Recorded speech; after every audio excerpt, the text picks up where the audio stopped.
Greetings, friends, and welcome to Enigma Night Gaming. My name is Liara, and I will be your guide in today's adventure. Today, we will be back in Tyrion Cuthbert, Attorney of the Arcane. So, if you haven't been following along, I'd recommend you catch up at least to the beginning of Case 2, which is The Walking Dead, because this is a story-based detective game. So we're following through the case in this one of Wallace, who is a necromancer, and he has been accused of murdering one of the school's professors. Now, we've already disproven that the initial reason that they thought he was guilty, necromancy, is not true. However, there is now a secondary way that they're trying to rope him into being the guilty party. And it seems like maybe he's not the only one being framed. Like, there's also a noble involved who seems to know nothing about the things that are being said about her. And she seems to be the guilty party now. So it's a bit of who actually did it. Now we have our theories. I still think it's Eris, that she's somehow connected to this, but we'll see. Let's go ahead and hop in and see what we can learn today. And see if we can perhaps finally clear Wallace's name once and for all. Alright. Slam that gavel. Court is now resumed for the trial of Wallace Nightgrave. Let us review the proceedings from yesterday. It was revealed that the trace of necromancy may not have been left by the defendant. It may have been left by a witness who used necromancy to attempt to heal the victim. So in this world, healing spells are actually part of the necromantic school of magic. So all of the healers of the world, they're technically necromancers. Just nobody, it's a bit of a PR issue. Nobody calls them necromancers, but they basically are. However, the victim was seen by the witnesses well after her time of death. This could only be explained by the defendant using necromancy to animate the victim's body. This leaves the question, where did the murder take place? Does the prosecution have an answer for this? Based on the testimonies of several witnesses, it is very likely that the murder took place in the library. Interesting. What led you to this conclusion, Miss Steelwind? First, I'd like to remind the court where the victim was sighted before the body was found. It began when the victim had a meeting with the headmaster near the center of the building. Our meeting was scheduled for 12 p.m. According to my schedule for that day, our meeting lasted for an hour. This brings us to the statement of the next witness, a student at the academy. This student saw the victim walking in the hallways. I saw her coming out of the headmaster's office. She was heading towards the library. So that's the other student that is the noble who may be getting framed, Miriam. So we'll see. Which means that our first witness saw Bellwether leave the headmaster's office. Presumably, this would have happened after her meeting there. That would time this encounter around 1 p.m. The other event is the discovery of the body, which was when Valentina Ionis contacted security. And this is one of the cooks, and she's a twin, and her twin can't use magic, but Valerie, can. And she's the one who actually left the necromantic residue on the professor's body because she was trying to heal a stab wound that the professor actually had in her stomach. And that left the residue. So I suddenly spotted the professor lying in a pool of blood in the classroom. Valentina used a communication device to call for help while I tried to save her. As we've already established, this event occurred at 3:04 p.m. But the significance of this time is in what occurred before the body was discovered. The second witness, a member of the cleaning staff, spotted the victim in the West Wing hallway. Bellwether knocked over a vase, and there were shards and dirt everywhere. It was probably 20 to 30 minutes before the twins found the body. So that's the janitor. This means that this encounter must have happened no later than 2:30 p.m. And this implies that the victim was near the library between 1 p.m. and 2:30 p.m. According to the defendant's statements, he was in the library during this time period. Furthermore, the time of death was at 2:07 p.m. This means that Mr. Hughes saw the victim's animated body. Alright, so we have Steelman's deduction added to our notes. The prosecution's theory lays out the following timeline for Catherine Bellwether's movements on the day of the murder. 12 to 1, Theodore Redmond has a meeting with Bellwether. 1 p.m., Miriam Frega saw Bellwether walking in the hallways. 1 p.m. to 2 p.m., Bellwether spent time in the library. I think that was when she came in and talked to us at the beginning of this entire series, case 2. 2 p.m. to 2:30 p.m., Wallace Nightgrove murdered Bellwether. Okay. 2:30 p.m., Jan Hughes witnessed Bellwether walking towards Lecture Hall 2B. 3 p.m., the Ionis sisters discovered Bellwether's body. So we have a 30-minute time period that we have to defend against. Now you see, your deduction certainly tracks, Miss Stillman. What do you have to say in your defense, Mr. Cuthbert? The prosecution's argument is definitely well thought out, Your Honor. However, it is entirely predicated on the testimonies of all the witnesses involved. She says nothing. Stillman's deduction has to have a hole somewhere. And since your conversation yesterday, you've had a feeling that Miriam is hiding something. If you want to get to the truth, you'll need to drag that out of her through a cross-examination. Your Honor, to test the validity of these claims, the defense would like both of these witnesses to testify. The defense calls Miriam Frega to the stand. Oh, that's gonna make Arya mad. Frega? At the mention of her name, the judge's face turns a bit pale.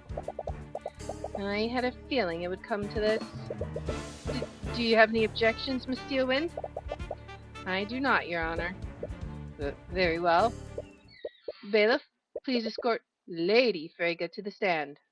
So everyone's afraid of her because she's one of the major houses. So this is going to be interesting. Witness, please state your name and occupation for the... You little snakes! How dare you deceive me? Oh, looks like she found out. I had the opportunity to debrief the witness beforehand. Miss McCoy, for the record, I told you to exercise discretion. I did not mean that you should impersonate a member of my family. Yeah, sorry about that.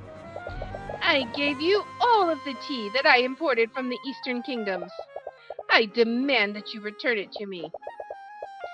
No, you gave them to me. They're legally mine now. I'm not sure what your business with the witness is, Miss McCoy, but I'd ask that you please handle your personal disputes outside of the courtroom. Anyways, Miriam, could you please testify to the court about your encounter with the victim? Very well. She is not mad, or she is not happy. I was working on a research project in my dorm room when I decided to take a break. I left my room and went on a walk. That's when I saw Professor Bellwether exiting the headmaster's office. She was walking in my direction, so I greeted her and she responded in kind. After that, she headed towards the library. A short time after that, I went back to my room and continued my work. I see. So it was only a brief encounter. However brief it was, the witness's testimony verifies two things. One is that Miss Frega saw the professor exiting the headmaster's office. The other is that she witnessed the victim head toward the library. This gives us a rough timeline of where the victim was before her death. That does seem consistent. Did Bellwether really enter the library that day? You feel like you would have seen her there if she did. Mr. Cuthbert, you may begin your cross-examination. All right. I was working on a research project in my dorm when I decided to take a break. Okay. Was this research project part of your schoolwork? It was an independent study to develop a new conjuration spell formula. The project is being sponsored by the Crown Prince himself. She's, let's see, sad and nervous. I wasn't aware that he was involved in such a study. Of course you wouldn't. Did you expect to know every aspect of his life, dear Arya? She's mad. You sense a bit of aggression. If you don't keep an eye on him, House Frega might just steal him from you. As if His Highness would align himself with your rapacious family. I don't know if that's the way you pronounce that word. Our banking houses form the economic infrastructure of our kingdom. But perhaps he'll come to the Steel Winds if he needs to clear a den of goblins. With all due respect, may we please focus on the matter at hand? Of course, Your Honor. I left my room and went on a walk. That's when I saw Professor Bellwether exiting the headmaster's office. And you're sure that you saw her exit the headmaster's office? Yes, I remember it clearly. I was surprised that she was still meeting with the headmaster at all. She must be talking about how they were plotting to replace him. Did you interact with the professor at all, Miriam? She was walking in my direction, so I greeted her, and she responded in kind. I am really not sure what kind of information we would have. Well, let's see. Unless it has to do with a construct. Let's see. Alright. I'm looking over the evidence that we have. Evidence. Maybe it has to do with the evidence of academic dishonesty. A tightly packed folder containing several documents. The documents contain evidence detailing multiple instances of plagiarism, fraud, bribery of school officials, and various other offenses committed by Miriam Frega. Maybe, but not yet. Let's just press. Did anything seem off about her? No, but it was a very short encounter. It's not as if we stopped to have a conversation. You said that you greeted her and she responded. What words did she use? Why is that important? Miss Frega, it's possible that someone used illusion magic that day. Every detail about the victim's interactions could be important. Well, I bid her good morning, and she said good morning in response. After that, she headed towards the library. Did you see her enter the library? I didn't, but there's not much else in that direction. From the testimony of Jan Hughes, we know that she later came from the library. Even if she didn't enter the library, she was still in that area for more than an hour. A short time after that, I went back to my room and continued my work. Alright, I want to look at the map again, because the map... this is where she was murdered. And then this is the library, and there's the headmaster's office. But then I think I'm not sure where the rooms are. I'm very not sure. This is the last one, and I don't know what to present to her. How long did you leave your dorm room? Only for a few minutes. I try not to let my breaks go for too long. And you didn't see the professor again after your first encounter? No, I did not. Her testimony seems pretty straightforward. Yeah, that's what I'm thinking. Like, I'm not sure what we're missing here. But she could still be lying. I'm honestly not sure. We'll just have to focus on her statements about how Bellwether acted. Okay, so working on a research project, when she decided to take a break, she saw Bellwether exiting the headmaster's office. Do we have anything about that? Okay, I don't think so. Construct logic limitation. Let's see, what do we have? We have spells. Prestidigitation, visual effect, heal the wounds, illusory disguise. Place an illusion on the target to completely change their visual appearance. The disguise moves with the target for the duration. The disguise can make the target look 1 foot larger or smaller. Elements hidden by the spell are made invisible, and elements created by the spell are purely visual. You cannot make physical contact with it. Okay, that's revive, animate corpse, necrotic blight, and major illusion. Creates a 3-dimensional illusion. The illusion can take the form of any object or creature that can be contained within a 10-foot cube. While concentrating, the caster can animate and move the image to a different location within the range. The illusion is purely visible and can't be physically touched. Okay, I'm very unsure. Okay, so let's skip that one. She was walking towards me, so I bid her good morning, and she responded in kind. What do we have on Bellwether? She responded in kind. I really don't know what to say about that. Died at 2:01 p.m. Body shows traces of that. Alright. I am very uncertain. She had a history of bullying students from the common folk and mistreating the academy staff. She had a tense relationship with just about everyone. For several years, she used her position to curry favor with the noble houses. Maybe that. House Frega was planning to fire Headmaster Theodore Redmond and replace him with Catherine Bellwether. They were also planning to fire all of the academy staff and replace them with arcane constructs.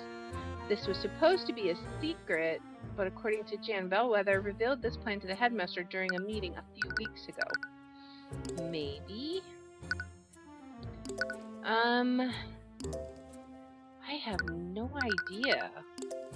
30 minutes before the Ionis twins found the body, Bellwether walked past Jan in the West Wing hallway. He was in her path.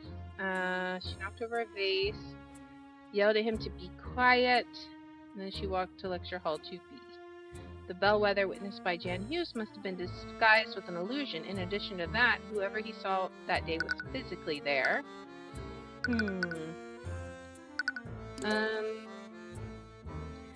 Man, this one's rough. What would we even do? Alright, so Miriam Frega saw Bellwether walking in the hallways. Let's see. What if we do that? I don't know if that's going to do anything. Let me think. She was walking towards me, so wait a second. Why was she walking? Wait a second. I left my room and went on a walk. That's when I saw Professor Bellwether exiting the headmaster's office. If she was coming from her room, there's no way she was walking towards the library, right? Wouldn't it be, unless it was... I'm going to present the map, because nothing else makes sense. Objection! I don't understand. Your Honor, it's clear the witness's testimony is contradictory. I don't know. This could be a wrong thing, and this is a wrong thing. Okay. Okay. She was walking towards me, so I bid her good morning, and she responded in kind. I mean, I could try her reputation. Objection! I really don't know what... Okay, that one's not going to do anything. Alright, I'm gonna try the evidence of academic dishonesty. Objection! No. Alright. Let me just look at what we got here. After that, she headed towards the library. Why was she walking... Okay, so I'm very confused. She was coming out of the headmaster's office. She said good morning, and then she went towards the library. A short time after that, I went back to my room and continued my work. But what did you do during that time? I left my room and went on a walk. That's when I saw Professor Bellwether exiting the headmaster's office.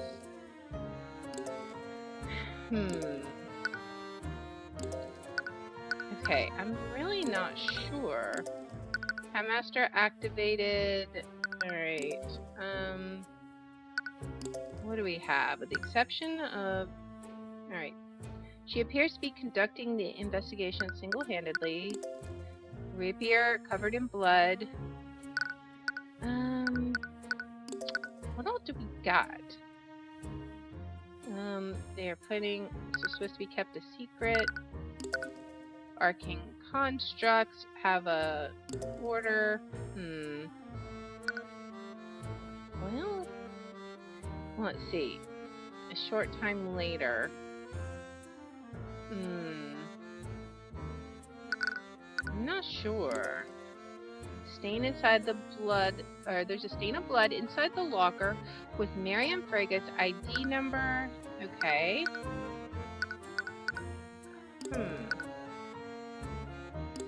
What do we even do?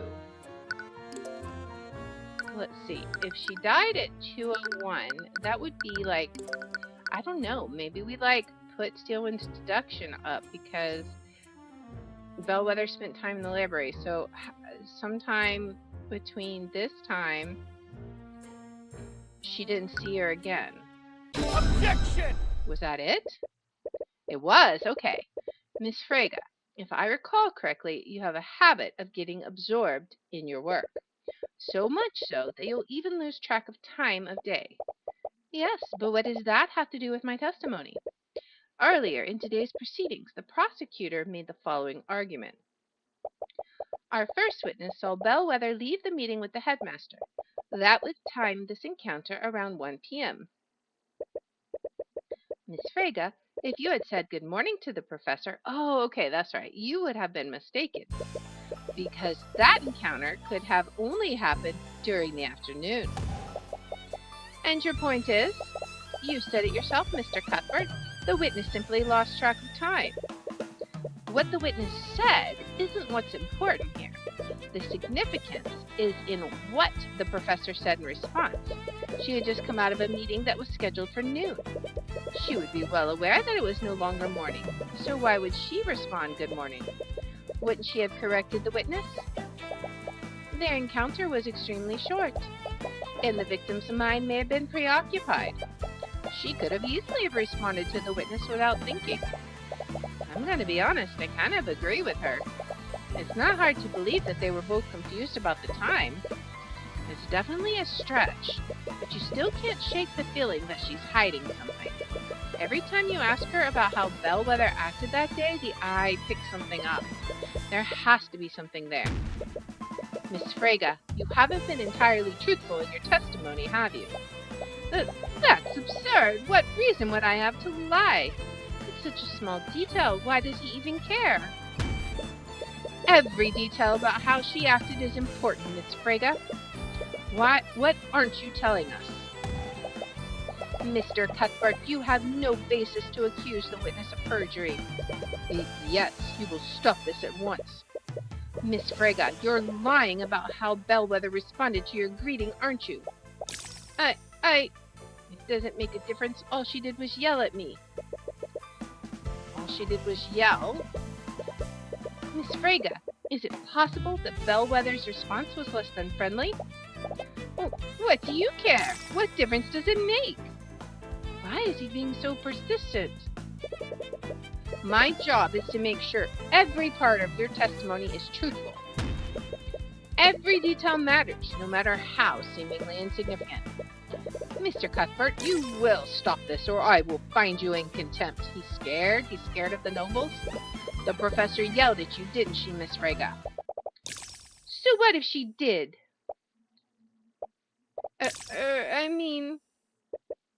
I'm sorry. There's no going back on what you just said. So, you do admit that she yelled at you. You impertinent little... Yes, I admit it. The professor didn't greet me back that day.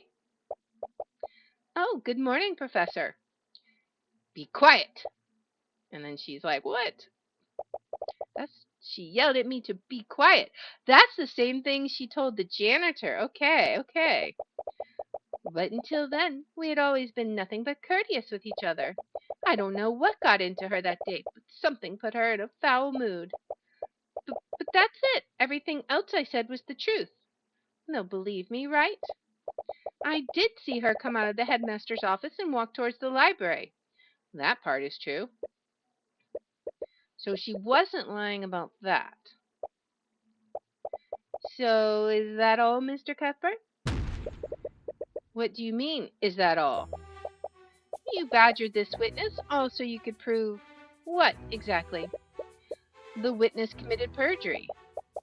The witness changed a small detail of her testimony, a detail that is inconsequential to the case. It was clearly an act with no malicious intent. After seeing her thoughts, it's hard to disagree with that. You were so sure that the eye would lead you somewhere. But Frega was only lying to save face. The witness saw the victim leave the headmaster's office and head toward the library. Do you have any concrete evidence to refute that, Mr. Cuthbert? No, I suppose I don't. Well, wait. Is this really okay? At this rate, this will be the only chance you have to cross-examine her. I don't think she's lying anymore. And I was really pushing my luck earlier. If I continue pressing her, the judge might actually charge me with contempt. But if Miriam isn't the one lying, then the defense has no further questions for the witness, Miss Steelwind. The prosecutor stays silent a while. She almost looks disappointed. Very well, Miriam. You are dismissed. Miriam still looks like she's fuming, but she leaves the room without protest. The judge looks pissed. The judge breathes a sigh of relief as the young noble is escorted out of the room. Now, with that out of the way, what else do you have, Mr. Cuthbert? The only way to refute the prosecutor's theory is to cast doubt on one of the witnesses. If it wasn't Miriam, then Steelwind. To test your theory, we must question every witness that saw the victim that day. So with that said, the defense would like to call Jan Hughes to the stand. I hope you understand, Mr. Cuthbert. Your entire case rests on the assumption that one of the witness's accounts is incorrect. If your cross-examination of Mr. Hughes leads nowhere, then I hope you're ready to concede. You don't like the sound of it, but she's right. Unless you can find something in Jan's testimony, you won't really have anything to disprove her theory. Bailiff, please bring in Mr. Hughes. Oh boy. Witness, please state your name and occupation for the courtroom. Man, his yawn makes me want to yawn. And he's not even real. Witness, name and occupation. Right. My name is Jan Hughes. I'm on the cleaning staff of the Academy. Mr. Hughes, please testify to the court about your encounter with the professor that day. Sure. Alright, here we go. I saw the professor when I was cleaning the West Wing hallways. It was about 20 to 30 minutes before the body was discovered. She walked by me, but she looked pretty out of it. I heard she was undead when this happened. Pretty creepy if you ask me. After that, she went into the empty classroom. Well, that was straightforward. Come on, Jan, what are we supposed to do with that? I don't know. You guys are the lawyers. I'm just telling you what I saw. Mr. Cuthbert, you may begin your cross-examination. Oh boy, this one's tough. I saw the professor when I was cleaning the West Wing hallways. It was about 20 to 30 minutes before the body was discovered. How are you so sure that it was 30 minutes before? I always check the time to make sure I'm on schedule. I was supposed to finish cleaning the halls by 3 p.m. Right, the body was discovered at 3:04 p.m. What was the professor like, Mr. Hughes? She walked by me, but she looked pretty out of it. Did anything else look off about her? I mean, yeah, she was an undead after all. That remains to be proven. If you say so. Anyways, what was her demeanor like? She looked like she was in a bad mood. Either that, or she was tired. But I guess she was just dead inside, literally. I heard she was undead when this happened. Pretty creepy if you ask me. Surely we've got something to refute that. Let's see. Undead. Okay, I'm curious. Animate dead. Let's see. Duration 8 hours. No concentration. It cannot speak. So the minion can. Okay, so if he animated a corpse, it can't speak. But very clearly, his original testimony said that she yelled at him to be quiet. Even though Jan didn't say anything to her. 30 minutes before they found the body, Bellwether walked past Jan in the West Wing hallway. He was in her path, so she shoved him out of her way. After that, she knocked over a vase and shattered it. Even though Jan didn't say anything to her, she yelled at him to be quiet. The Bellwether witnessed by Jan Hughes must have been disguised as an illusion. Alright, I heard she was undead when this happened. Pretty creepy if you ask me. Alright, so after that she went into the empty classroom. It's gotta be this statement, but what do we present? Is it gonna be that? I don't know. Let's see.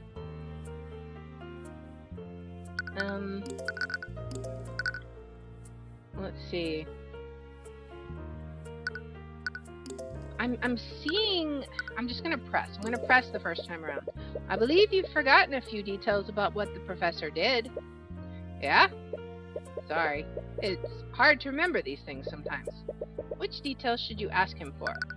Did she do anything to you? Did she touch anything? Did she make any sounds? Well, did she make any sounds? Did you hear her make any sounds? Oh, yeah.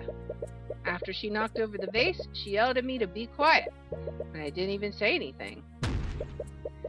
This detail could be extremely important. Please add it to your testimony, Mr. Hughes. Whatever you say, man. Alright. After that, she went into the empty classroom. I guess we'll... Did you see anyone else enter that classroom? I'm honestly not sure. I wasn't paying much attention to her. I did think it was weird that she went in there. With the funky smell, I can't think of why anyone would go in there willingly. Right, the headmaster's mistake put a rancid smell in that room. He's not giving us a lot to work with. He tends to leave out details unless we directly ask him about it. I just need to ask him the right questions. Maybe we can pull more information out of him. Alright. So, let's see. I heard she was undead, which was pretty creepy because she yelled at me. So, animate dead they can't speak. Objection! Mr. Hughes, you said that Bellwether yelled at you. What were her exact words? I think she yelled at me to be quiet. What? I thought it was weird. I didn't even say anything. But I know better than to talk back to her. That's the thing, Hughes. The prosecution's theory is as such. The professor was murdered in the library and was reanimated using animate corpse. With a quick illusion spell, no one would notice that she was undead. However, if what you saw was truly the undead Bellwether, how did she speak to you? Huh? This doesn't make any sense. Mr. Hughes, undead can follow simple orders, but they don't have the intelligence to speak. Perhaps the witness was mistaken. No, I'm sure I heard her yell at me. I remembered because what she said didn't make any sense. Exactly. He didn't say anything, but she still yelled at him to be quiet. Wait a minute. I'm afraid I don't understand.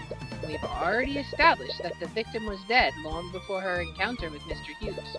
But if what she saw wasn't an undead, what was it? It had to be an undead. What other explanation is there? I know what it is. So we had two illusions going on, maybe? We had the Bellwether illusion coming out of the headmaster's office, yelling at Miriam to be quiet, and then we had another illusion that was copying that, maybe? I don't know. Let's see. It couldn't have been a major illusion. Otherwise, it wouldn't have been able to shove Jan out of the way or knock over the vase. Whatever it was, someone probably used illusory disguise to make it look like Bellwether. Does that mean it was a person? No. If it was a person, how did Bellwether's body end up in the lecture hall? Bellwether wouldn't have been able to turn herself invisible if she was dead. And whatever Jan saw, it needs to be something that could have transported Bellwether's body unseen. It would have also needed to have a mask and the ability to speak.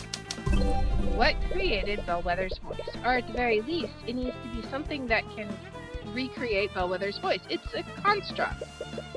Alright, what could have done that? Well, that's easy. It's arcane constructs. These voice lines can only be changed or adjusted. Yeah, there we go. That's it! Do you have an answer for us, Mr. Cuthbert? What did the witness actually see? Your Honor, the witness didn't actually hear the dead victim speaking. What he actually heard was her voice being recreated using magic. Are you trying to say that her voice was recreated using a spell? Not a spell, Stillwind. It was artificery. And whoever the murderer is, they had the perfect piece of artificery available to them. One programmed with Catherine Bellwether's voice. You can't possibly mean... That's right, Steelwind. What Mr. Hughes saw was an arcane construct. An arcane construct? Think of it as a magically animated suit of honor, Your Honor. But we ruled out such a possibility, hadn't we? Construct or not, no one could disguise themselves and carry the body to the classroom. A person wouldn't have been able to do it. But arcane constructs are a different thing entirely. Those suits of armor are extremely large, but more importantly, they're hollow. I see. That means that theoretically, someone could have placed the victim's body inside it. It's the one from the locker room, isn't it? And it's going to come into the ABC order, and it couldn't perform the last one, maybe. I don't know. All right, let's see. The arcane construct wouldn't just transport the body. With an illusory disguise, it would also confuse and mislead anyone who saw it. Objection!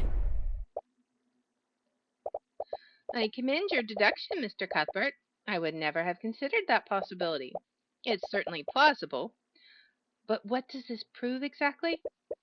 It proves the body wasn't animated using necromancy. My client isn't the murderer. The defendant is still capable of performing all the acts that you described. His compendium contains illusory disguise, after all. There are several students in the library that day. Any of them could have committed the murder. One might come to that conclusion if they didn't have one crucial piece of evidence. I'd like to present a new piece of evidence to the court.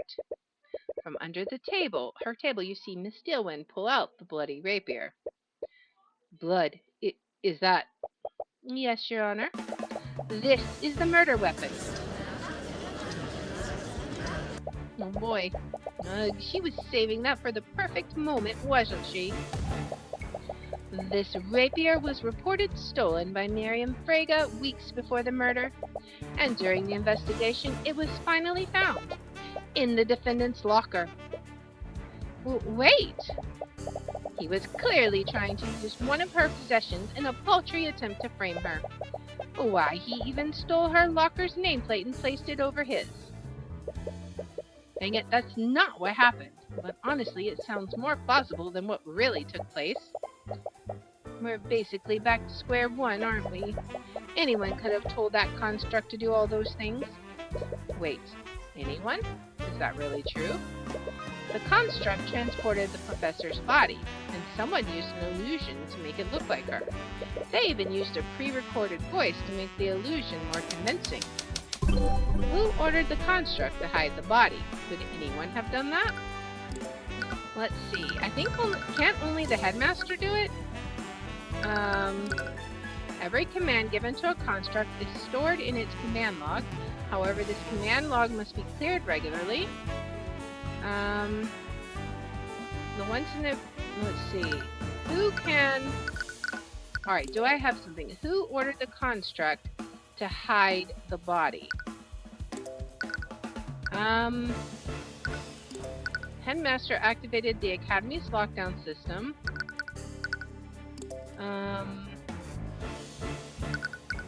Let's see.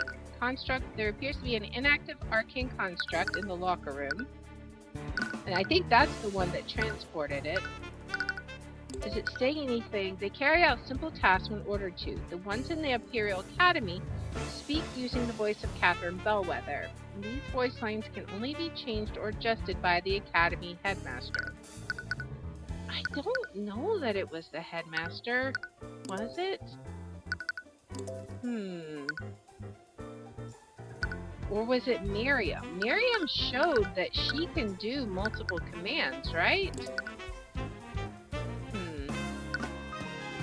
There's a stain of blood inside the locker with Miriam Frega's ID number. This locker actually belongs to Wallace Nightgrave. Someone must have switched the ID numbers with Miriam's locker. A tightly packed folder containing several documents.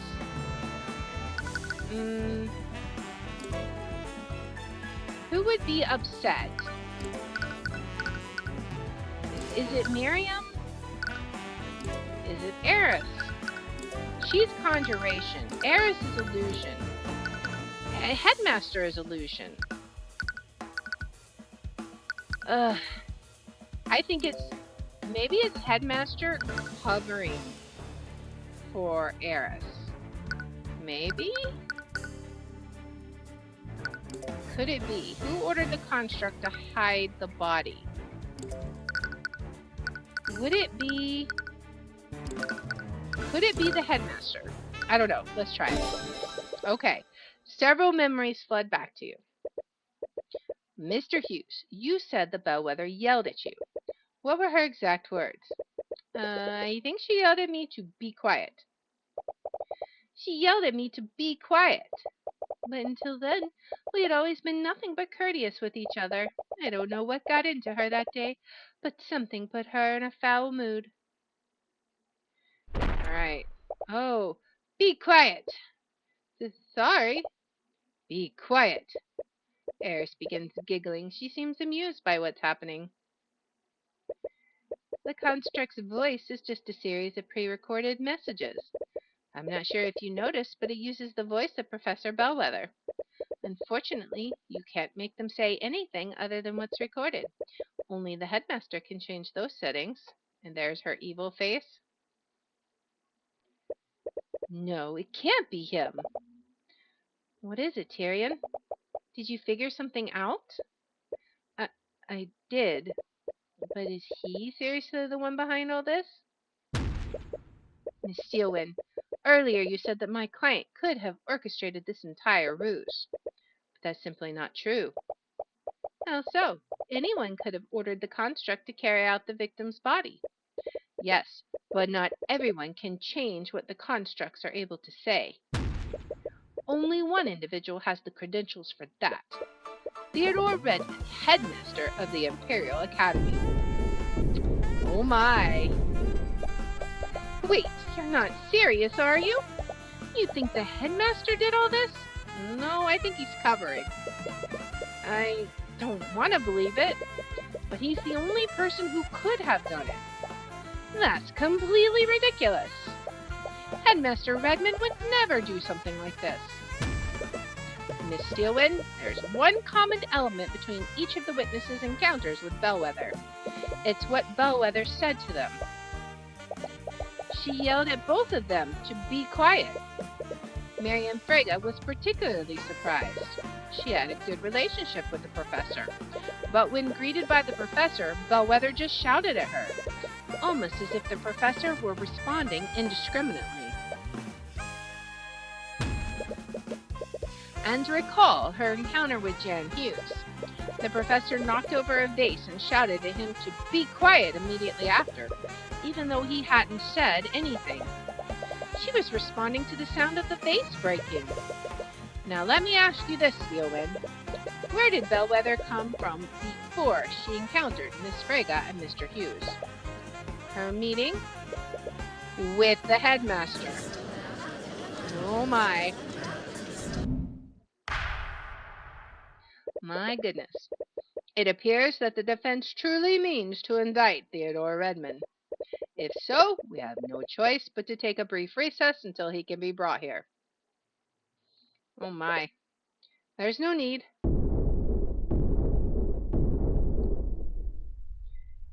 Is it really you? Fortunately for you, I'm already in the gallery.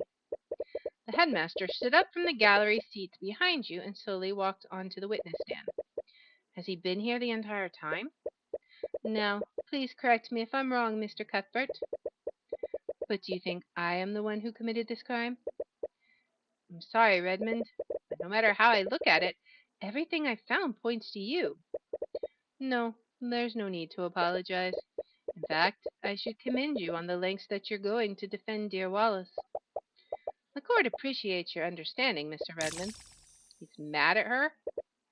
Now then, to clear the air, I suppose I should give my testimony on what happened that day. Oh boy. That day, I had a meeting scheduled with the professor at noon. She showed up at the expected time, and we discussed various administrative matters. Our meeting went on for an hour, after which she left to prepare for her next class. Despite our many disagreements, we still knew how to be civil with one another. After all, I had no reason to bear a personal grudge against her. Lies! Lies! Alright, this one's gonna be easy. I just can't see it. He seems like such a nice person. Is he really the person we're looking for? He has to be. No one else could have orchestrated this entire plot. You just need to find out how and why. Alright. That day, I had a meeting scheduled with the professor at noon. What was this meeting for? Oh, nothing of note, but he's mad about it. We were merely discussing her daily operations and duties within the academy. In an academy such as ours, it is beneficial to regularly communicate with the staff. She showed up at the expected time, and we discussed various administrative matters. So, she showed up at exactly 12 p.m.? More or less. Catherine Bellwether was many things, but she was never tardy. There aren't any witnesses who saw her before the meeting, so you don't have a way to disprove what he's saying. It'd be best to look elsewhere in his testimony. How long did this meeting last, Headmaster? Our meeting went on for an hour, after which she left, presumably to prepare for her next class. So that means the professor left your office at 1 p.m.? Yes, she was quite adamant about taking time to prepare her lesson plans. Now that you think about it, Frega had no idea what the time was when she saw Bellwether. If the headmaster is lying about when the meeting ended, there'd be no way to verify it, which would account for the hour gap that Steelwind mentioned. Dang it, did the headmaster really do this? Despite our many disagreements, we still knew how to be civil with one another. Do we have something? I don't think that's the... I think this is press. After hearing so much about her, I find that a little hard to believe. I can see why you'd say that. But despite everything, I was still her superior. She always remained professional when speaking with me. Is that really true, though? After all, I had no reason to bear a personal grudge against her. Oh, but you did. Let's see, where is it? Alright.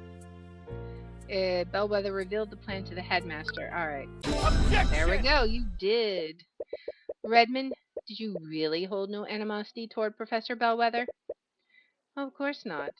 I did have strong opinions about her methods of teaching, but I always remained professional. We both did. Frankly, I find that hard to believe. In fact, I think you might have had a very good reason to murder the professor, considering that she was going to take your job. What? So you knew about that.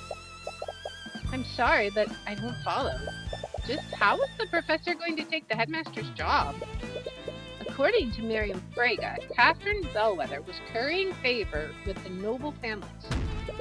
In fact, there was a plan to oust Mr. Redmond and appoint Bellwether as the new headmaster of the academy. What? But in any case, I doubt that the headmaster had any idea of this until now. I'd like to remind the court of the witness's reaction just now. He said, "So you knew about that." His reaction was one of surprise. But he wasn't surprised by this information. He was surprised that I knew this information. That's... Please, dear Arya. I may be a frail old man, but I'm perfectly capable of defending myself. If you have an explanation, Mr. Redmond, then by all means, I'd love to hear it. Gladly. I would love to hear it.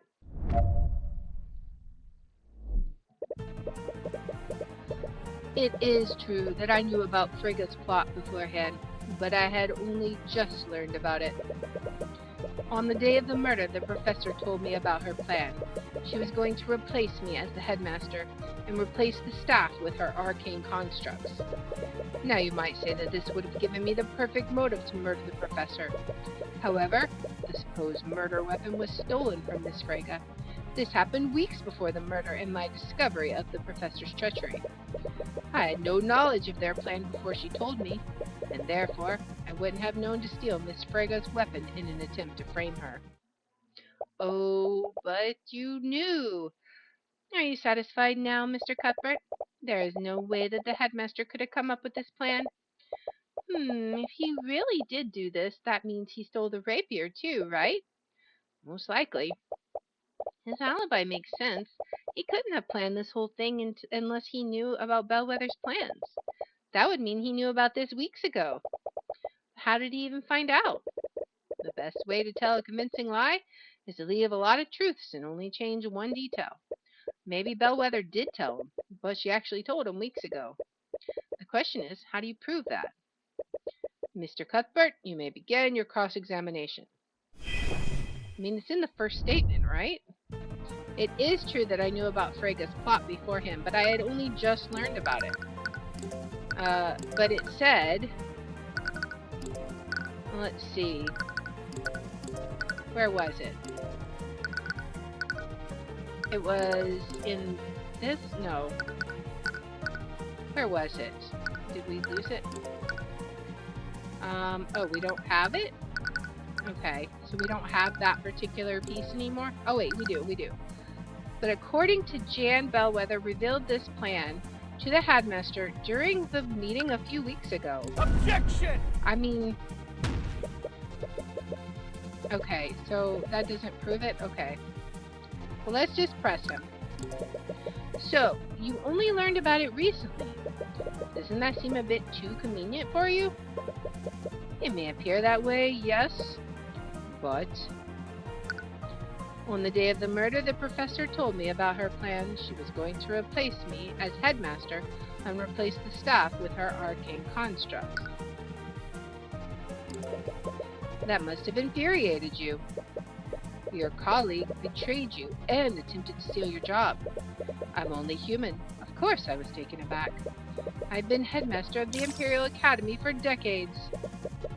To think that the professor and the board would go around my back like that. Now you might say that this would have given me the perfect motive to murder the professor. With the professor dead, you wouldn't have to worry about losing your job. At least not for a while. I suppose you're correct, but there are others who benefit too. The faculty staff is now aware of Frega's plot. With her plot delayed, they won't need to worry about abruptly losing their jobs either. But what happens if you prove that Redmond is the killer? He'll lose his job, and House Frega will just appoint someone else. No, you can't think about that now. If you don't prove Redmond's guilt, the court will convict Wallace. Alright, however, before the supposed murder weapon was stolen from... it was stolen from Miss Frega. This happened weeks before the murder. As the headmaster, you'd probably have the tools available to get into her room. Yes, I will admit that. The Academy has a master key that can be used to enter each of the students' dorms. And yes, as headmaster, I would have had access to that key. Then you had the perfect way to get into her room and steal the rapier undetected. I suppose I did. However, there's one flaw with your logic. I had no knowledge of their plan before she told me, and therefore I wouldn't have known to steal Miss Frega's weapon in an attempt to frame her.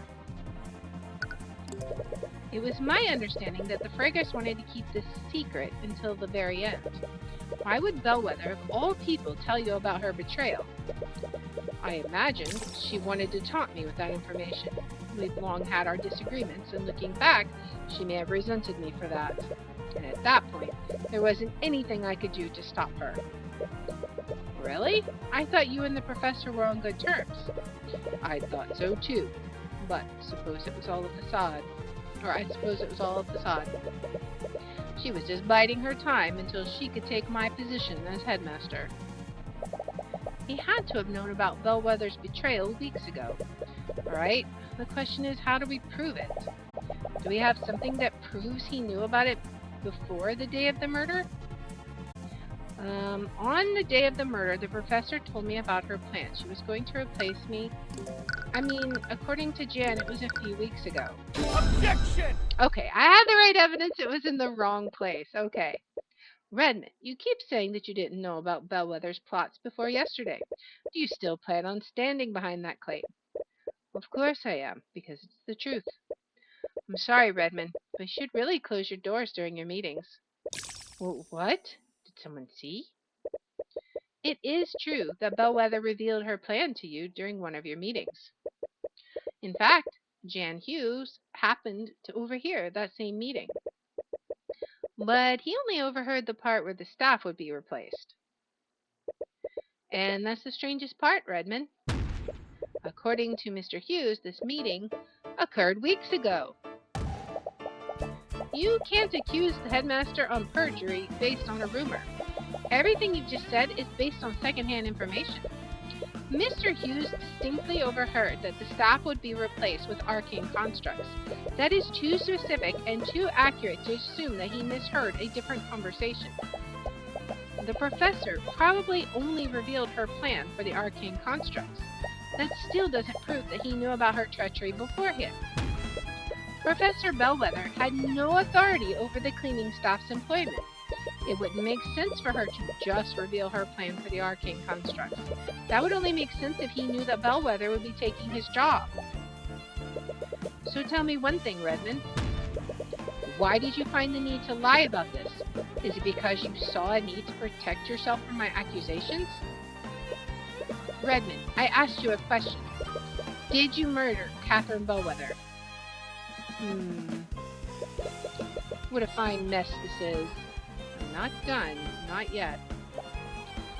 Headmaster? So you truly plan on pushing this, are you? Well, your thesis sounded promising, Mr. Cuthbert. But I believe your arguments could use a little work. Oh boy.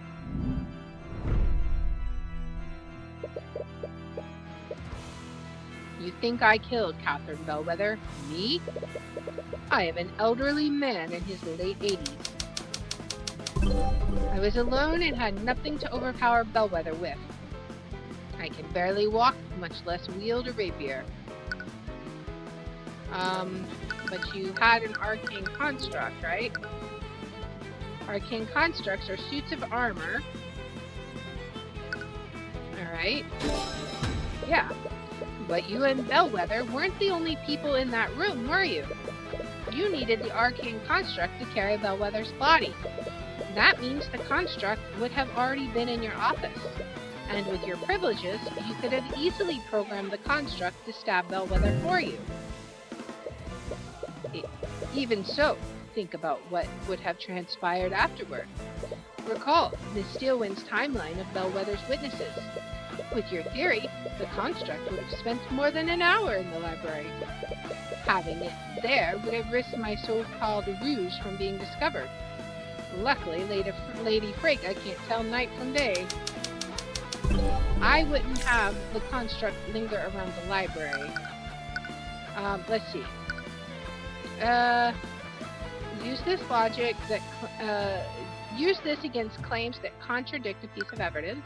Use this against claims that contradict thoughts seen through the eye. Use this against claims that contradict the displayed emotion. Let's see. Luckily, Lady Frega can't tell night from day. Use this against claims that contradict thoughts through the eye. I wouldn't have the construct linger around the library. Well, he didn't. Against displayed emotion. So he's afraid. Is it empathy? It's empathy or intuition? Which one? Alright, we'll try intuition. Okay. The timing deduced from Miss Frega's testimony is predicated on one thing. She saw Miss Bellwether exit your office after your meeting. However, if we assume that you're lying about when this meeting ended, your entire argument falls apart. Miss Frega would have encountered Bellwether after her death at 2:01 p.m. Miss Frega wouldn't have made a mistake like that. Miss Frega thought it was morning when she saw Bellwether. She can't reliably tell the time. Now he's afraid. Then what about where the rapier was placed? If it really was the murderer, then that would mean I planted the weapon in young Wallace's locker. Several of the students had lockers there that I had access to. I wouldn't have placed incriminating evidence in that locker. Wallace is one of my prized students. If I had framed anyone, he would be the last person I chose. Alright, so we have the... where is it? About... There's a stain of blood inside the locker with Miriam Frega's ID number. This locker actually belongs to Wallace Nightgrave. Someone must have switched the ID numbers with Miriam's locker. You're right, Mr. Redmond. You wouldn't try to frame Wallace, but you would try to frame Miriam Frega. It would have been the perfect act of revenge, wouldn't it? You murder your treacherous co-worker and frame the daughter of the family that helped her. But something went wrong, didn't it, Redmond? The labels on Wallace's locker and Miriam's locker were switched. Anyone who saw that would have easily mixed them up. I am the headmaster of the Imperial Academy. I have records of all the students' lockers and where they're located. There's no reason why I would make a mistake like that. If I truly planned this, I would have known where Wallace's locker was. A simple change in labels wouldn't have led me to make a careless mistake like that. Alright, I mean, he made a mistake with the alchemy. No, that's not right. Alright. He would have noticed if the ID. It's all based on the assumption that he was the person that planted the rapier. Okay, so if he didn't... Oh, well, duh, there's a construct in the locker room. But it wasn't you, was it? Your arcane construct was the one who planted the rapier in the locker. I bet you commanded it to place this rapier in the locker of Miriam Frega, but it saw the ID number on Wallace's locker and assumed that it was Miriam's. This is... Redmond begins desperately stammering, looking for something to say. Miss Steelwind, say something. What? Mr. Cuthbert, your theory may be plausible, but there's no evidence to support it. Ha! That's right, you don't have any proof, do you? There's no evidence of my orders. Saying that I could have committed the murder isn't the same as proving I did it. Okay, supposedly it's this, but I tried that, didn't I? I swear I tried it. I feel like that was... Maybe I'm wrong. I swear I thought I tried the arcane construct in the locker room. Maybe I just imagined it. But those two constructs were the ones I was thinking of. Anyways, your arcane construct is still in the locker room where it planted the rapier. All we have to do is take a look inside of it, and we'll see the blood inside. Is that so, Mr. Cuthbert? What? Why does he still look so confident? No, Mr. Cuthbert, I already checked the inside of that construct during my investigation. The interior was completely clean. What? The construct's primary function is to assist and clean, dear Tyrion. They have a function that allows them to clean themselves, inside and out. Well, we can still look at its command history, right? Think about it, Mr. Cuthbert. Do you honestly think that the murderer would leave behind evidence like that? I'm sure that whoever orchestrated this plot, they ordered the construct to wipe its logs when it was finished. No. That's right, Mr. Cuthbert.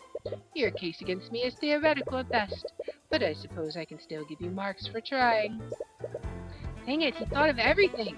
Was he seriously able to get rid of all the evidence? You're running out of options, but you still have one tool left. It's becoming unbecoming to glare like that, young Tyrion.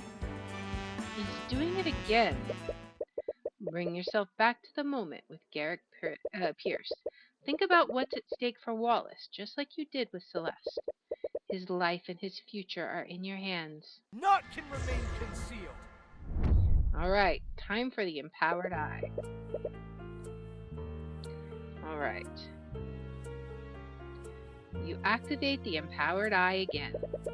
Redmond did a good job of covering his tracks, but there has to be something that he forgot to get rid of. Alright, so let's see. What happens if we project the foul classroom smell? I wonder, did I leave any other pieces of evidence behind? I was far too reckless, but I needed some way to keep that lecture hall empty. Alright, he must have botched the alchemy experiment on purpose to keep his lecture hall cleared. That doesn't really tell you anything you can use right now. Alright, what about the autopsy report? Why am I thinking of this now? Okay, so that doesn't help. Let's see about the command log. The construct's orders were clear. Plant the body in lecture hall 2B, and then plant the evidence in Frega's locker. It was supposed to head to the storage room afterward. What happened? Interesting. The contract wasn't supposed to be in the locker room? Interesting. Alright. What about the rapier? I did everything I could to cast doubt on Frega's brat. I can't believe Valerie placed a trace of necromancy on the body. To make matters worse, the construct placed the evidence in the wrong locker. So he did send the construct to the locker room to plant evidence. He must have also fabricated the documents that accused Frega of cheating.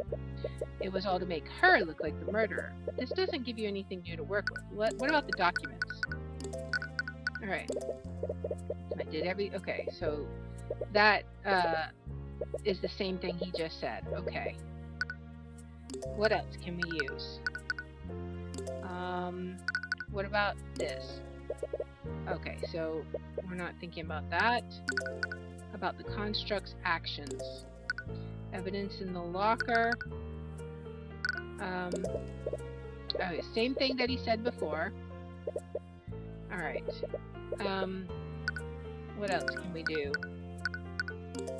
Steelman's deduction. Will he say anything about this? No. Okay. Steelman's orders. The 4-pillar families. What does he think about that? This is all the nobility's fault. This whole time they were plotting to throw me out. It's their fault that Bellwether is dead, not mine. Her blood is on the hands of the Fregas and the Steelwinds. I wonder what he thinks of Frega. Did we do this one? I just want to do it again. Why was the construct in the locker room? It shouldn't have been there if it followed my orders. No matter. It wiped its logs. They have nothing on me. So he did order it to wipe its logs. In order to cover all of its tracks, it probably wouldn't have done this last. Okay. Wait, he ordered the construct to go to the storage room. It would have done that after it was finished planting evidence in the locker room. But we found it in the locker room. What stopped the construct from leaving the locker room? Part of it was its own evidence, right? Like, it couldn't wipe its logs and go to the storage room. Going to the storage room and then wiping its logs would not be hiding all the evidence, right? It's got to be this. No. Redmond clearly didn't intend for the construct to end up in the locker room. Someone or something must have interfered with it. What stopped? What stopped him? Let's see. What would have stopped? So we had the locker. Put that in the locker. Did he put this in the locker? That was on Steelwind, right?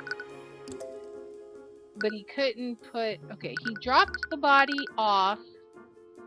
Okay, so he dropped the body off in classroom. Then he went to the locker room and was going to put... Was Wallace there? I don't know. Who was there? Was Miriam there? I don't know. No, that's not right. What stopped the construct from leaving? Redmond clearly didn't intend for the construct to end up in the locker room. Someone or something must have interfered with it. Who interfered? Did she? It was... No, because...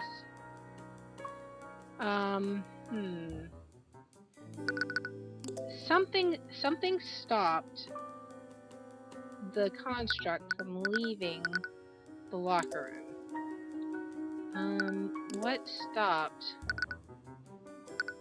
Was it itself? Did we already tried this one, didn't we?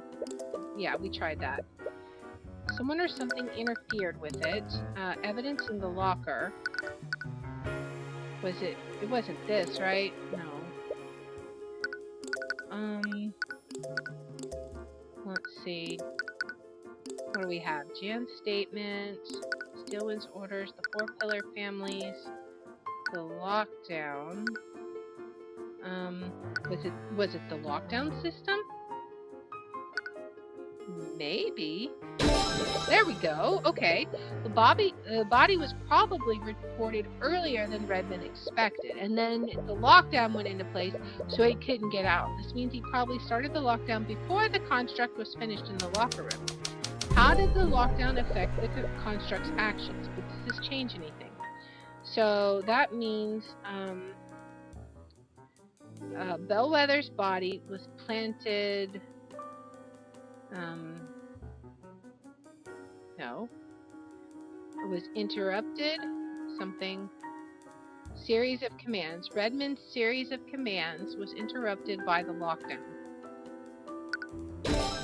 Right. The series of commands would have been interrupted. Wait a minute. That's right. Constructs execute a series of commands in the order that they're given. But let's say one of those tasks is impossible to complete. When the construct gets to that task, it will deem the entire series impossible to complete. As a result, it will stop executing the series altogether. So if a task series is impossible, then that command will interrupt the entire series. The construct's final command was to wipe its memory. But if its orders are interrupted by the lockdown, then, ooh, Miss Steelwind, I have nothing more to ask this witness. What? You're not giving up, are you? Do you even have to ask? Yeah, I thought so. How are you going to prove he did it if he's not testifying? Don't worry. The next witness's testimony will be all I need. Next witness? That look on your face isn't one of defeat. Just what are you planning? Ha! It's nothing but desperate bravado. Now, if you'll excuse me. You've let your quarry get away, Mr. Cuthbert. I hope you know what you're doing. I do, Miss Steelwind. First, I'd like for the Inquisition to bring in the arcane construct in the Academy's locker room. We've already established that the murderer could have wiped its history. Please, just humor me for a second, Miss Steelwind. Very well. Bailiff, please relay Mr. Cuthbert's request to Commander White. Alright. Well, here's your construct. I hope you know what you're doing, Mr. Cuthbert. Construct. What are your orders? Please recite your command history. Reporting. Command 1. Stand by in Headmaster's office. Command 2. Await vocal signal. Attack from Theodore Redmond. You hear Redmond stand up from the gallery. Seeing this, the prosecutor watches him carefully and clutches the handle of her cane. Command 3. Treat Catherine Bellwether as a hostile entity and neutralize. Construct, wipe your... Hold! That's a spell. Hodl? Hodl? Before he can finish his sentence, the prosecutor points her cane at the headmaster.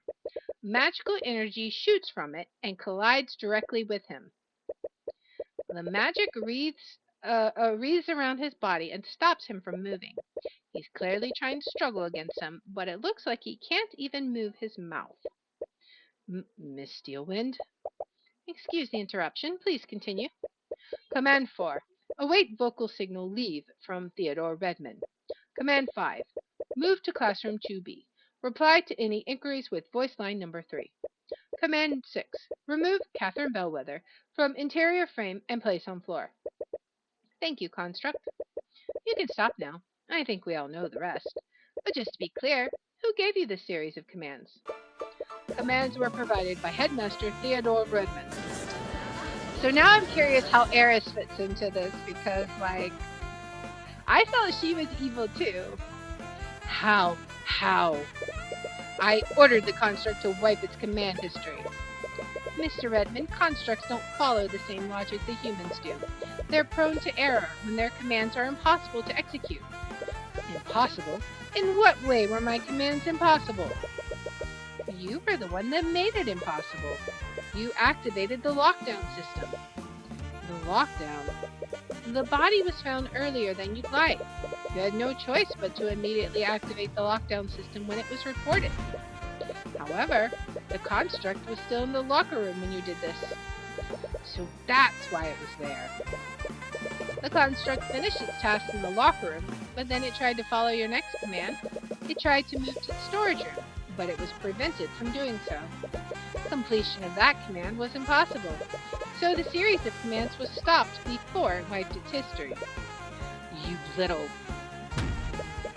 Theodore Redmond, you ordered your construct to murder Catherine Bellwether. Then you had it place the murder weapon in a locker to frame Miriam Frega. And we have your construct's testimony to prove it. Oh boy. And that's checkmate. Now he's going to be all guilty. I can't believe it. How could you do something like this, Headmaster? She was going to take everything from me. My position, my academy, my students. Everything would be gone. It was going to be stolen by her and the Fregas. Why didn't you say anything to me? I could have... Don't you dare stand there and act ignorant, Lady Steelwind. Do you think the Fregas acted alone? Your father was part of this plot too. What? I have nothing to say to you. I thought you were different. I listened to your lies about societal reform. In the end, you were just like the rest of the aristocracy. By the scaled lord, what have I done? I was even willing to sacrifice poor Wallace. I can't believe Why did I do this? Oh! It appears we have a full confession. The court sees no reason to prolong this any further. Bailiff, please escort this witness to a holding cell. I don't think it's over yet. I don't think we're done. Mr. Cuthbert, you really did it.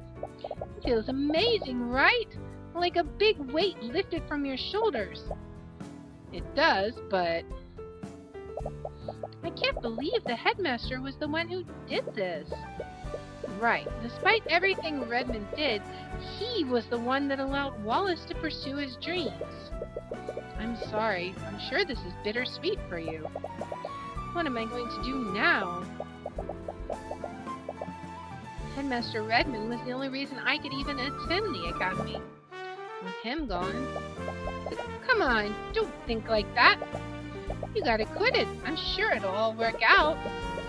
You want to agree, but necromancy is basically taboo. Without Redmond's support, there aren't many places he could learn it legitimately. And then there's the Imperial Academy. Hey, don't you get all sad on me too.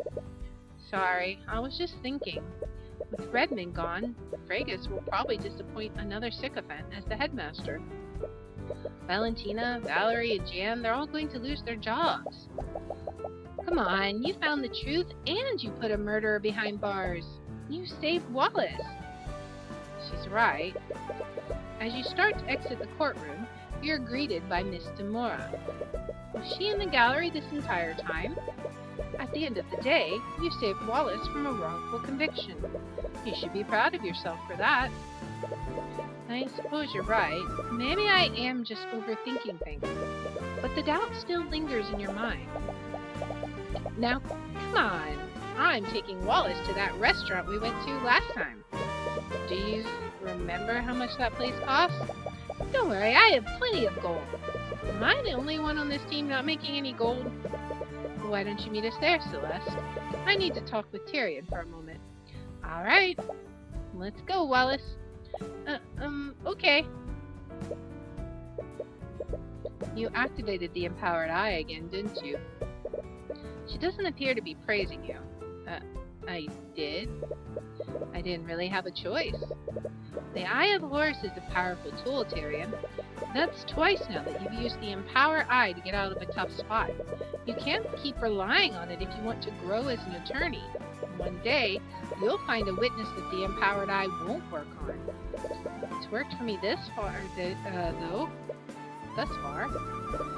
But I suppose you're right. I'll try to rely on it less next time. And that marks the end of another case in my career as a defense attorney. Another life saved and another murderer brought to justice. But I still couldn't shake this feeling of uneasiness. Was it guilt for what would happen to the faculty staff? Or was it something else? I still felt like we weren't done there. Like, I still feel Eris has got to be involved somehow. Like, even there at the end, I don't know. I'm very curious, like, if the next episode is going to be completely unrelated.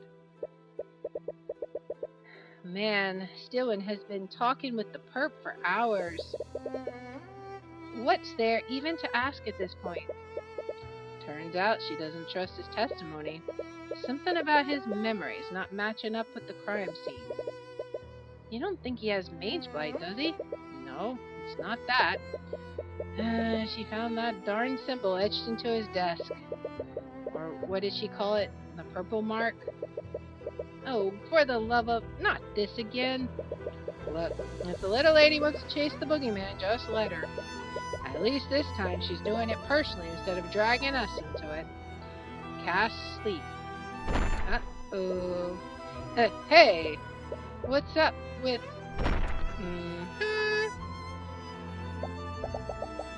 Who did this to your desk? What has gotten into you? I've already admitted to everything. What more could you possibly want from me? Where did this graffiti come from? What is the symbol? What is the purple mark? I don't know. A student must have done it at some point. Think very hard, Headmaster. When did you receive this purple symbol? Focus on the moment you received this. Wait a minute. I remember it now. But how? Oh, no. Lady Steelwind. Lady Steelwind. Arya, what happened? Are you okay? That was close. My elation over meeting him almost made me forget. Eris, what are you doing here? Why? Wait, I remember now. It was you. You put those ideas into my mind. You're the one who told me to murder Bellwether. Oh, you humans never fail to amuse me. I didn't make you do anything. Everything you did that day, all the planning, all the preparation, that came from your own mind. And I have to say I was quite entertained with the scheme you came up with. why you even broke into Miriam's room. I didn't know you had it in you, old man. You made me forget about our conversation. But how? Illusions can't affect the mind. Magic can't affect the mind. It's a shame, though. I would have much rather turned Wallace into the antagonist of this chapter. Could you imagine if he turned? It would have been spectacular. Armies of the undead running rampant in the streets. But alas, even I couldn't corrupt his pure soul. Answer me, who are you? What are you? Who am I? I'm the Lord of the Sixth Circle. Oh my! Oh boy, I was right. I knew it was Eris. Okay, so we didn't prove it in court, but I was right. I had a feeling that something was off with Eris. It feels good to be right. It feels good to have your suspicions proven right. So didn't I say, like a few episodes ago, I feel like it's Headmaster and Eris somehow. Like, I don't know exactly what's going on, but somehow they're in on this. So ultimately it was Eris who's in on it. And oh boy, she's apparently, he, the Lord of the Sixth Circle, whatever. I guess it's a he disguising himself as a female student. Anyways, I'm sure he's going to show up in future episodes. How is this going to play out? This is going to be super interesting. Somehow related to, what was it? The Purple Circle? Is that what it said? I don't know. I am very excited to do the next case. What is the next case? It is, the Origins of Horus. Okay, so I guess we'll find out what's up with that next time. Wow, that was intense. We had a couple of rough spots. There was some areas where I'm gonna have to go like rewatch them. I feel like I selected evidence and then it wasn't accepted, but then later the same evidence was accepted. And then there was one area where it's like I had the right evidence, but I wasn't on the absolute correct statement, even though I felt like it could have contradicted 3 of them. But that's neither here nor there. We got through it. We managed it. I don't know what's going to happen to that school, but maybe we'll find out. Maybe the story will continue for us in the next case. I hope that you will join me then. If you like this kind of content, please make sure to like, subscribe, follow, all that good stuff, and then you'll be able to find out when I do the next case. And if you want to watch live, we are here on Twitch at twitch.tv/Liara27. I have my schedule posted in the About, and if you want to find out what games I'm going to be playing each day, that's on twitter.com/Liara27. I hope that you will join me in the next one, and until then, guys, bye.